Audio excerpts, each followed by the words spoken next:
Hoy, shoshmanglar. Bu hovli emas, bu kvartira bo'ladi. Uchtepadagi Zolotoy kvartiramiz bo'ladi. 130 kvadrat metrlik dupleks xonadonimiz birinchi qavatda joylashgan. Bu sokol qismi ko'rsanglar bo'ladi. Juda ham chiroyli qo'yilgan, kattagina, shinamgina mehmonxonasi bor pastda. Bu yerda mehmonlar bilan o'tirib maza qilib dam olsak bo'ladi yoki yosh bolalar maydonchasi qilib qo'ysak ham bo'ladi. Ko'rsanglar bo'ladi. Bu yerda o'zini alohida spanisi, ya'ni yotoqxonasi ham mavjud.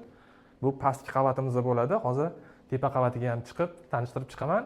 Bir boshidan boshladim. Bu yoqda bo'lsa, tashqariga chiqish eshigimiz bo'ladi. Bu yerdan ham chiqsak, ya'ni yo'lakka chiqamiz, podyezdga va zina bo'ylab tepaga chiqib ketsak bo'ladi hovliga.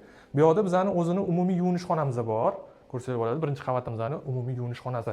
Hamma sharoitlar tayyor ko'rib turibsizlar. Unaqa hovlilarda ham yo'q, hozirgi bu ko'rib turgan sharoitlar. Endi bo'lsa ikkinchi qavat, ya'ni birinchi qavatini tanishtirib chiqaman. Mana aziz o'rtoqlar, uyimizning asosiy qismi, ya'ni birinchi qavatga ham ko'tarib oldik. Ko'rsanglar bo'ladi, yo'laklarimiz juda ham chiroyli qandirlar ilingan va bu yoqda bo'lsa, ko'rsanglar bo'ladi, yotoqxonamiz, kattalar yotoqxonasi hamma sharoitlari bilan tayyor turibdi. Shkoflarigacha, televizorlarigacha qo'yib qo'yilgan. Bu yoqda bo'lsa, yosh bolalar yotoqxonasi, 2 kishilik kravatlari, dars qilish uchun stollari, hamma sharoitlar televizorlarigacha qo'yilgan va bu yoqda alohida yuvinish xonalarimiz bor. Ko'rsanglar bo'ladi, ranglari juda ham chiroyli. Bu yoqda bo'lsa, hojatxonamiz alohida qilingan. Kafelarning rangiga ahamiyat berasizlar, juda ham chiroyli qilingan. Bu yoqda asosiy kirish yo'lagimiz, ya'ni birinchi qavatimizning kirish yo'lagi. Va bu yoqda oshxonamiz bor, alohida oshxonamiz bo'ladi. Hamma sharoitlari qilingan. Bu yoqda ham texnikalari joylashtirib qo'yilgan. Bu yoqqa bo'lsa, stol-stul qo'ysak bo'ldi. Choy ichish uchun hamma sharoitlari tayyor bo'ladi aziz o'rtoqlar.